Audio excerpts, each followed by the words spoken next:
నమస్కారం ఇది సంగతికి స్వాగతం అంతరిక్షం ప్రపంచ అభివృద్ధిని నిర్దేశిస్తున్న శాస్త్రం మనం చూస్తున్న ప్రగతి వెలుగులన్నింటికీ అంతరిక్ష రంగంలోని వృద్ధే ప్రధాన కారణం ప్రపంచాన్ని ముందుకు నడిపిస్తున్న అంతర్జాలం టెలికాంతో పాటు అనేక రంగాల్లో విప్లవాత్మక మార్పులకు కారణం ఉపగ్రహాలే అభివృద్ధి ప్రయాణంలో కీలక పాత్ర పోషిస్తున్న ఈ అంతరిక్ష రంగంలో భారత్ అసామాన్య విజయాలతో దూసుకెళ్తోంది ఆకాశమే హద్దుగా విజయ పరంపరతో భారత అంతరిక్ష పరిశోధనా సంస్థ ఇస్రో నూతన అధ్యాయాలు లిఖిస్తోంది అసాధ్యాలు సుసాధ్యం చేస్తూ అగ్రరాజ్యాల్నే తన వైపు తిప్పుకుంటోంది అతి తక్కువ ఖర్చుతో ప్రయోగాలు ఒకే ప్రయోగంలో అనేక ఉపగ్రహాలు నింగికి చేరుస్తూ ప్రపంచమే నివ్వెరపోయేలా చేస్తోంది సమాచార విప్లవమే కాదు అంతరిక్ష వాణిజ్యంతోనూ కాసుల పంట పండిస్తోంది ఇస్రో విజయ విహారం 70 ఏళ్ల స్వతంత్ర భారత ప్రగతి స్వప్నానికి సరికొత్త దిశను చూపిస్తోంది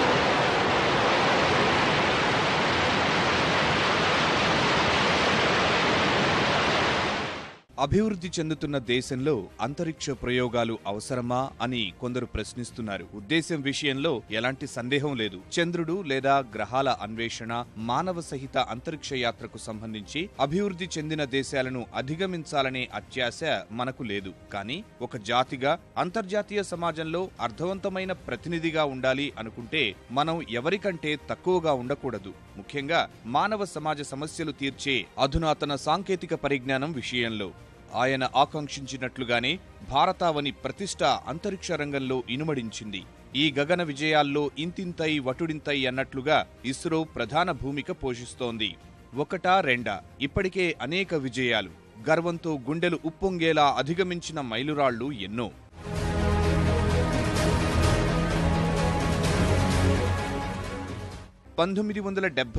ఏప్రిల్ 1975 రష్యా నుంచి ప్రయోగించిన భారతీయ నిర్మిత తొలి ఉపగ్రహం ఆర్యభట్ట 1980లో రోహిణి ఉపగ్రహాన్ని దిగ్విజయంగా కక్షలోకి ప్రవేశపెట్టిన స్వదేశీ SLV-3తో మొదలైన ప్రగతి ప్రస్థానంలో ఇస్రో వెనక్కు చూడలేదు.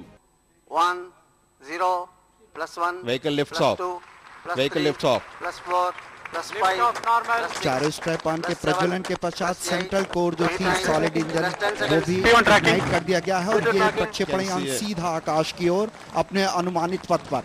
గగన విజయాలతో దూసుకెళ్తున్న ఇదే సంస్థ తొలినాళ్లలో అధిగమించిన సవాళ్ల గురించి తెలుసుకుంటే ఆశ్చర్యం కలుగుతుంది. 1962లో భారతీయ అంతరిక్ష పరిశోధనా కమిటీ పేరుతో చిన్న విభాగంగా విఖ్యాత శాస్త్రవేత్త విక్రమ్ సారాభాయ్ నేతృత్వంలో తొలి అడుగు పడింది. అదే 1969లో భారతీయ అంతరిక్ష పరిశోధనా సంస్థ ఇస్రోగా రూపాంతరం చెందింది. సౌకర్యాలు, వసతులు ఏమీ లేకపోయినా నాటి శాస్త్రవేత్తల కృషి, పట్టుదలలే ప్రగతి పునాదులయ్యాయి. రాకెట్ విడిభాగాలు సైకిళ్లపై తీసుకుని వెళ్లేవారు. ఉపగ్రహాలు ఎడ్లబండ్లపై తరలించేవారు. వారి ఆత్మస్థైర్యానికి అవేవీ అడ్డంకి కాలేదు. ఒక్కో దశకం మారేసరికి విజయాల సంఖ్య రెట్టింపవుతూ వచ్చింది. ఇస్రో మానసపుత్రిక PSLV తర్వాతైతే వెనుతిరిగి చూడలేదు. 1990 నుంచి 2000 మధ్య 5 ప్రయోగాలకు గాను 4ంట విజయం సాధించారు. 2000-2010 మధ్య 11కి 11 ప్రయోగాలు సఫలమయ్యాయి. తరువాత అపజయం అన్నది ఎరగలేదు. మొత్తంగా ఒక PSLV ప్రయోగానికి 120 నుంచి 180 కోట్ల రూపాయల వరకు ఖర్చవుతోంది.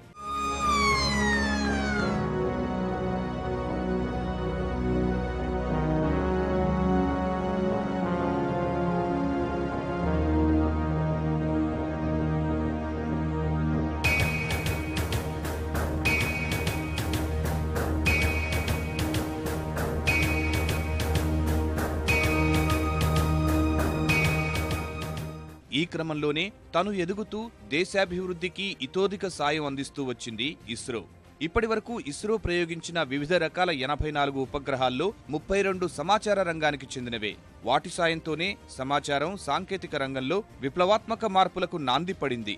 ఇన్సాట్ 1Aతో ప్రారంభమైన సమాచార ఉపగ్రహాల ప్రయోగాల పరంపర 2015లో నింగికి పంపిన జీశాట్ 15 ఆ పైన నిరాటంకంగా కొనసాగుతోంది. PSLV C-34 ద్వారా 20 ఉపగ్రహాలను నింగిలోకి పంపింది. అగ్రరాజ్యాలకు సవాల్ విసిరింది.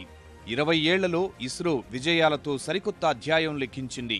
1996 నుంచి ఇప్పటి వరకు ఇస్రో 59 భారతీయ ఉపగ్రహాలు, 74 విదేశీ ఉపగ్రహాలను విజయవంతంగా నింగిలోకి పంపింది. 24 సమాచార ఉపగ్రహాలు, 15 భూ పరిశీలన ఉపగ్రహాలు, 7 నావిగేషన్, 3 వాతావరణ, 4 అంతరిక్షం సహా గ్రహాన్వేషణ ఉపగ్రహాలు విజయవంతంగా ప్రయోగించింది. 6 ఉపగ్రహాలు భారతీయ విశ్వవిద్యాలయాలు రూపొందించారు. 2 1 0 +1 +2 +3 +4 +5 Majestic liftoff with the core and शानदार post तरीके से वाहन ने अपना स्थल छोड़ा और इस समय वाहन अपने मार्ग पर जाते हुए, और आप अपने स्क्रीन पर देख रहे हैं कितने भव्य रूप से ये वाहन अपने पुनर्निर्धारित मार्ग पर जाते हुए. The strap-ons are ignited, and now all the 6 strap-ons and the core is thrusting. This is the most powerful phase of flight. భూ పరిశీలక ఉపగ్రహాల్లోనూ ఇస్రో తనదైన ముద్ర వేసింది. 1988లో ప్రయోగించిన IRS-1A మొదలుపెట్టి అనేక రిమోట్ సెన్సింగ్ ఉపగ్రహాలు కక్షలో ప్రవేశపెట్టి సేవలు అందిస్తున్నారు. ఇవాళ ప్రపంచంలోనే అతి ఎక్కువ రిమోట్ సెన్సింగ్ ఉపగ్రహాలను మోహరించిన ఘనత ఇస్రోకే సొంతం. ఈ కోవలో ప్రస్తుతం 11 ఉపగ్రహాలు కక్షలో ఉన్నాయి. Resource SAT 1, 2, Cartosat 1, 2, 2A, 2B, RISAT 1, 2, మేఘ, సరళ్ ఒక్కొక్కటిగా ఒక్కో అవసరానికి అక్కరకు వస్తున్నాయి. వాటి నుంచి వచ్చే సమాచారం వ్యవసాయం, జలవనరులు, పట్టణ ప్రణాళిక, గ్రామీణాభివృద్ధి, ఖనిజాన్వేషణ, పర్యావరణం, అటవీ, సాగర వనరులకు సంబంధించి ఎంతో ఉపయోగపడుతోంది. ఆర్యభట్ట మొదలు 2007లో ప్రయోగించిన శ్రీ 1 వరకు 5 ప్రయోగాత్మక ఉపగ్రహాలు కక్షలోకి ప్రవేశపెట్టారు. ఉపగ్రహ ఆధారిత దిక్సూచి వ్యవస్థలో ప్రపంచ దిగ్గజాల సరసన చోటు దక్కించుకున్నాం. పౌర విమానయాన అవసరాల కోసం ఎయిర్పోర్ట్ అథారిటీ ఆఫ్ ఇండియా భాగస్వామ్యంతో అభివృద్ధి చేసిన గగన్ మొదలు ఇటీవల IRNSS వరకు అనేక మైలురాళ్లు అధిగమించారు. గగన్ కోసం ప్రస్తుతం జీశాట్ 8, జీశాట్ 10 సేవలందిస్తున్నాయి. IRNSS కు సంబంధించి నిర్దేశిత 7 ఉపగ్రహాలు IRNSS 1A, 1B, 1C, 1D, 1F, 1G విజయవంతంగా నింగికి దూసుకెళ్లి కక్ష్యలో కుదురుకున్నాయి. ఈ సప్త ఉపగ్రహాల కూటమి వ్యవస్థకి నావిక్ అనే పేరు పెట్టి జాతికి అంకితం చేశారు ప్రధాని నరేంద్ర మోదీ.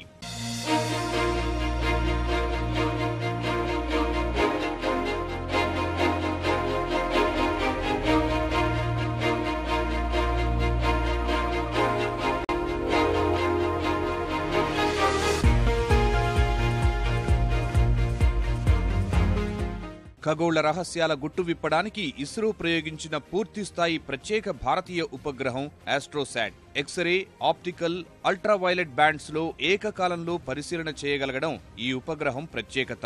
2015లో శ్రీహరికోట నుంచి నింగికెగిన 1515 కిలోల ఆస్ట్రోశాట్ 5 ఏళ్ల పాటు సేవలందించనుంది. నక్షత్రాలు, ఖగోళ శాస్త్ర పరిశోధనల కోసం ఆస్ట్రోశాట్ ఉపగ్రహం పంపిన అతి కొద్ది దేశాల సరసన భారత్ సగర్వంగా నిలిచింది.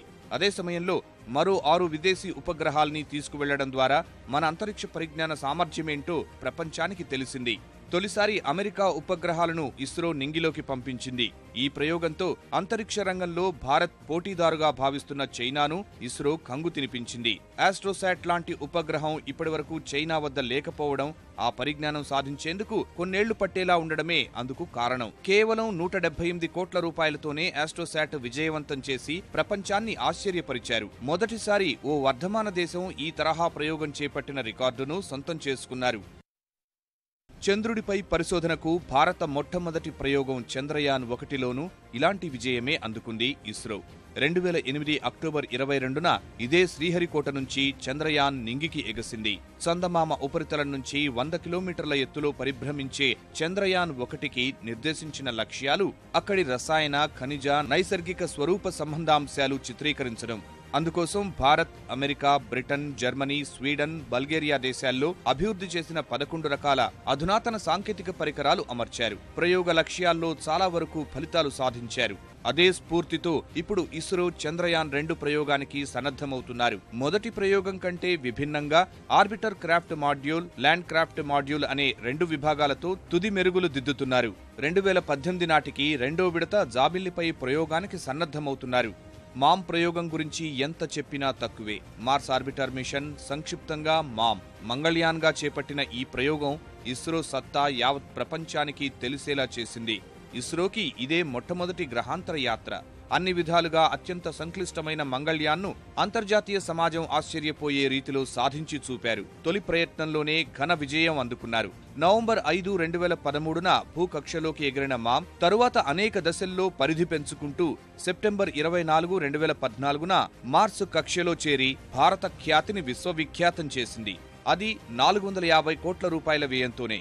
హాలీవుడ్ సినిమా గ్రావిటీ కంటే తక్కువ ఖర్చుకే అంతరిక్షయానాన్ని సాకారం చేసిన నాటి ప్రయోగం తరువాత అందుకు గాను ఇస్రోకు లభించిన ప్రశంసలు, పురస్కారాలు ఎన్నో. పునర్వినియోగ అంతరిక్ష వాహక నౌక ప్రయోగం విజయంతో ఈ రంగంలో ఎదురు లేదని నిరూపించింది ఇస్రో. ఇప్పటి వరకు అగ్రరాజ్యానికే పరిమితమైన ఈ తరహా పరిజ్ఞానాన్ని సాధించి తన సత్తా చాటుకుంది. ప్రస్తుతం ప్రయోగించిన వాహక నౌక నమూనా మాత్రమే అయినా ఈ విజయంతో భవిష్యత్తులో పూర్తి స్థాయిలో ప్రయోగించేందుకు మార్గం సుగమమైంది. పూర్తి స్వదేశీ పరిజ్ఞానంతో రూపొందించిన RLV-TD ద్వారా భవిష్యత్తులో ప్రయోగ వ్యయం 10 రెట్లు తగ్గనుంది. వాణిజ్యపరంగానూ ఇస్రో కాసుల పంట పండిస్తోంది. PSLV అనుసంధానంతో విదేశీ ఉపగ్రహాలు ప్రయోగించడం ద్వారా విదేశీ మారక ద్రవ్యం ఆర్జించడంలో ఇస్రో సఫలమవుతోంది. ఈ వ్యవహారాలు చూసేందుకు 1992 యాంత్రిక్స్ కార్పొరేషన్ ఏర్పాటైంది. ఆ వేదిక ద్వారా ఇస్రో ఇప్పటివరకు 51 విదేశీ ఉపగ్రహాలు నింగిలోకి పంపింది. 1999 మే 26న తొలిసారిగా జర్మనీ, కొరియాలకు చెందిన 2 ఉపగ్రహాలు పంపిన ఇస్రో అప్పటి నుంచి వరుస విజయాలు అందుకుంది. ఇప్పటివరకు 15 PSLVల ద్వారా 20 దేశాలకు చెందిన 51 ఉపగ్రహాలు నింగిలోకి పంపి సరికొత్త చరిత్ర దిశగా ప్రయాణం సాగిస్తోంది. 23 ఏళ్లలో ఇస్రోకు యాంత్రిక్స్ ద్వారా 4500 కోట్ల వరకు రాబడి వచ్చింది. విదేశీ ఉపగ్రహాలతో పాటు ప్రైవేటు సంస్థలకు ట్రాన్స్పాండర్లు విక్రయించడం ద్వారా ఈ ఆదాయం సమకూరింది. ఇతర దేశాలతో పోల్చితే అతి తక్కువ ఖర్చుతో అవలీలగా రాకెట్లు నింగిలోకి పంపుతోంది. బెంగళూరు శాటిలైట్ కేంద్రంలో రూపకల్పన చేసి షార్ నుంచి ప్రయోగిస్తోంది. అలా అంతరిక్ష ప్రయోగాలకు రూపాయి ఖర్చు పెడితే 2 రూపాయలు రాబడి వస్తోంది. ఏళ్లుగా ఈ సంస్థ స్వదేశంతో పాటు ప్రపంచ మానవాళికి చేస్తున్న సేవలు గుర్తిస్తూ ఇందిరాగాంధీ అంతర్జాతీయ శాంతి బహుమతి పురస్కారం వరించింది. శతాబ్దపు మేటి ప్రయోగంగా నిలిచిన మంగళయాన్కి గాను స్పేస్ పయనీర్ అవార్డు 2015 లభించింది. ప్రతి భారతీయుడిని గర్వపడేలా చేస్తున్న ఇస్రో ముందు అనేక సవాళ్లు ఉన్నాయి. దశాబ్దాల క్రితమే విజయ ప్రస్థానం ప్రారంభించిన ఇస్రోకు ఇప్పటికే ఈ రంగంలో పెద్దన్నలుగా వ్యవహరిస్తున్న దేశాల నుంచి గట్టి పోటీ ఎదురవుతోంది. ప్రస్తుత ఇస్రో విజయాలన్నీ కేవలం PSLVతోనే. GSLV ప్రయోగాల విషయంలో అనుకున్న ప్రగతి సాధించలేదు. భవిష్యత్తులో ఇది అత్యంత కీలకంగా మారనుంది. పునర్వినియోగ వాహక నౌక విషయంలో వేగంగా ప్రగతి సాధించాల్సిన అవసరముంది. భారత్ ఏడాదిలో 4 నుంచి 5 ప్రయోగాలు చేస్తూ ఉంటే చైనా 20 వరకు చేస్తోంది. ఈ విషయంలో వేగం అందుకోవలసి ఉంది. ఎన్నో విమర్శలుండొచ్చు, అనేక మంది అసంతృప్తులు వెళ్లగక్కవచ్చు. ఒక్కటి మాత్రం వాస్తవం, దేశంలో ఇవాళ సమాజం చూస్తున్న మార్పులు, అనుభవిస్తున్న ఆధునిక సౌకర్యాలు కాలంతో పాటే వాటంతటవి వచ్చేసినవి కాదు. సమస్యలు, సవాళ్లలోనే అవకాశాలు వెతుక్కుని భవిష్యత్తును ఊహించిన నాటి దార్శనికుల విఘ్నతకు నిదర్శనం ఈ మార్పు. ఆ స్ఫూర్తిని అర్థం చేసుకుని ఎన్నో త్యాగాలు, చాలీచాలని జీతాలతో దేశం కోసమే అహర్నిశలు కృషి చేసిన వేలాది మంది శాస్త్రవేత్తలు, సాంకేతిక నిపుణుల కృషికి ప్రతిరూపం నేటి మన వైజ్ఞానిక భారతం. కట్టలు తెంచుకున్న మేధోవసలతో లక్షల మంది ఈ మాతృభూమి వదిలి ఎగిరిపోయినా ఇక్కడే ఈ నేల కోసం రాత్రింబవళ్లు శ్రమించిన మరెందరో స్వతంత్ర భారతాన్ని విజయవంతంగా ముందుకు నడిపించింది.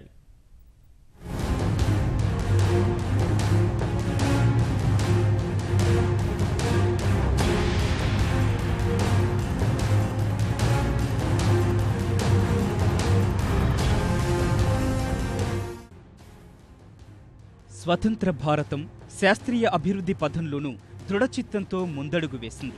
బృహత్తర ప్రాజెక్టులన్నీ ఒక్కొక్కటిగా పట్టాలెక్కిస్తూ వచ్చింది. అందరికీ కళ్ల ముందు కనిపిస్తున్న అంతరిక్ష రంగంలోనే కాక దేశానికి అక్కరకు వచ్చే, దేశ పరపతి పెంచే ప్రతి రంగంలోనూ మనదైన ముద్ర వేసే ప్రయత్నం చేశారు, చేస్తూనే ఉన్నారు.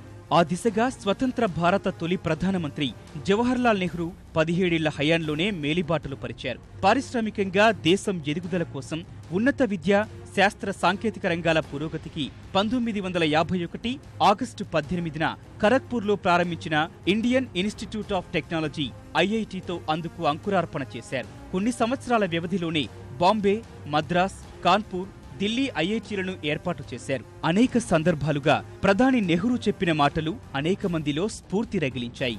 ఆకలి, పేదరికం, అపరిశుభ్రత, నిరక్షరాస్యత, అనాచారాలు, ప్రకృతి వనరుల వృధా, ఆకలి కేకలతో దద్దరిల్లే ధనిక దేశం.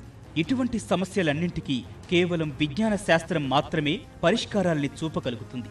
ఈ రోజుల్లో విజ్ఞాన శాస్త్రాన్ని పట్టించుకోకుండా సాగిపోయే సాహసాన్ని ఎవరు చేయగలరు? ఇప్పుడు మనిషి ప్రతి అడుగులోనూ, ప్రతి మలుపులోనూ విజ్ఞాన శాస్త్రాన్ని అండగా చేసుకుంటున్నాడు. విజ్ఞాన శాస్త్రాన్ని నేస్తంగా మార్చుకున్న వారిదే ఇక భవిష్యత్తు అంతా. అదే సమయంలో బలవంతులకే గౌరవం అన్నట్లు మారిన అంతర్జాతీయ సమాజంలో సగౌరవ స్థానం, దేశ రక్షణ కోసం నాటి భారతానికి అసాధ్యమనుకున్న అణుశక్తి, క్షిపణి రంగాల్లో తిరుగులేని పట్టు సాధించారు.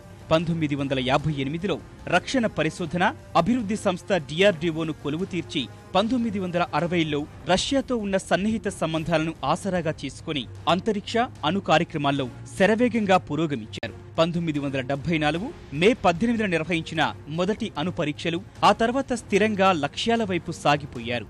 ప్రారంభంలో 10 పరిశోధనాశాలలతో చిన్న సంస్థగా ప్రయాణం మొదలుపెట్టిన DRDOను క్రమేణా భారీగా విస్తరించారు. అదిప్పుడు దేశవ్యాప్తంగా 50 పరిశోధనాశాలల నెట్వర్క్తో రక్షణ, ఏరోనాటిక్స్ రంగాల్లో సేవలందిస్తోంది. క్షిపణులు, అడ్వాన్స్డ్ కంప్యూటింగ్, ప్రత్యేక లోహాలు, నావికా వ్యవస్థలు, జీవశాస్త్ర, శిక్షణ, సమాచార, వ్యవసాయ రంగాలకు ఇతోధిక సాయం అందిస్తోంది. 5,000 మంది శాస్త్రవేత్తలు, 25,000 మంది సహాయ సిబ్బందితో ఎన్నో కీలక ప్రాజెక్టులు నిర్వహిస్తున్నారు. తొలి రోజుల్లో దిగుమతుల భారం తప్పించడంలో శాస్త్రీయ పారిశ్రామిక పరిశోధనా మండలి CSIR కూడా కీలక పాత్ర పోషించింది. పరిమిత వనరులతోనే పారిశ్రామిక మూలాల పునర్నిర్మాణానికి కృషి చేసింది. తొలి అణు పరీక్షల తర్వాత పాశ్చాత్య దేశాల నుంచి సాంకేతిక పరిజ్ఞాన బదిలీపై నిషేధాలు ఎదుర్కొన్న సమయంలో CSIR పరిశోధనాశాలలే దేశీయ అవసరాలకి పెద్ద దిక్కుగా నిలిచాయి.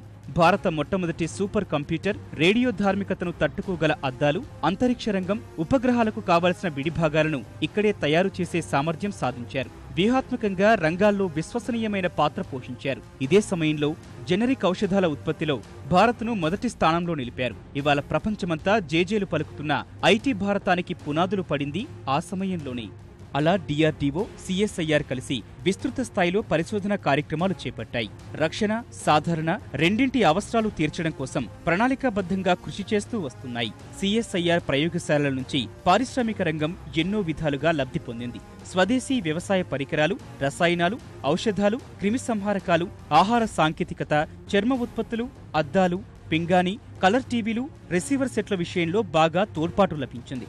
రక్షణ సాంకేతికత పరంగా దేశ శక్తి సామర్థ్యాలు గణనీయంగా పెరిగాయి. సమీకృత క్షిపణి అభివృద్ధి ప్రాజెక్టు కింద రూపొందించిన అస్త్రాలే అందుకు నిదర్శనం. పృథ్వీ, అగ్ని, బ్రహ్మోస్తో మొదలు పెడితే ధనుష్, ఆకాష్, త్రిశూల్, అస్త్ర, నాగ్, నిర్భయ్, శౌర్య, ప్రహార్, సాగరిక, బరాక్ వంటి క్షిపణులు ఇప్పటికే రక్షణ శాఖ అమ్ముల పొదిలో చేరాయి. అధునాతన K4 క్షిపణులు అభివృద్ధి దశలో ఉన్నాయి. 1948లో ఏర్పాటు చేసిన అణుశక్తి సంఘం ఆధ్వర్యంలో స్వతంత్ర భారత్ చాలా మైలురాళ్లు అధిగమించింది. 1957లో ఏర్పాటు చేసిన బాబా అటామిక్ రీసెర్చ్ సెంటర్ బార్క్తో అణు ఇంధన రంగంలో అవకాశాలు అందిపుచ్చుకుంటూ వచ్చారు. ఆ సంస్థ ఆధ్వర్యంలో ఇప్పటికే మహారాష్ట్ర తారాపూర్, రాజస్థాన్ కోటా, తమిళనాడు కల్పకం, ఉత్తరప్రదేశ్ నరోరా, గుజరాత్ కాక్రాపర్, కర్ణాటకలోని కైగా అణు విద్యుత్ కేంద్రాలతో వాటికి కొనసాగింపుగా తమిళనాడులో రష్యా సహకారంతో నిర్మించిన కొడంకులం అణు విద్యుత్ కేంద్రాన్ని తాజాగా జాతికి అంకితం చేశారు ప్రధానమంత్రి మోదీ. వాటన్నింటితో 7 అణు విద్యుత్ కేంద్రాల్లో 21 రియాక్టర్ల ద్వారా 5,780 మెగావాట్ల విద్యుత్పత్తి చేస్తున్నారు. వాటి విస్తరణ, ప్రతిపాదిత కొత్త విద్యుత్ కేంద్రాలతో ఆ సామర్థ్యాన్ని 2032 నాటికి 63,000 మెగావాట్లకు తీసుకుని వెళ్లాలని లక్ష్యంగా పెట్టుకున్నారు.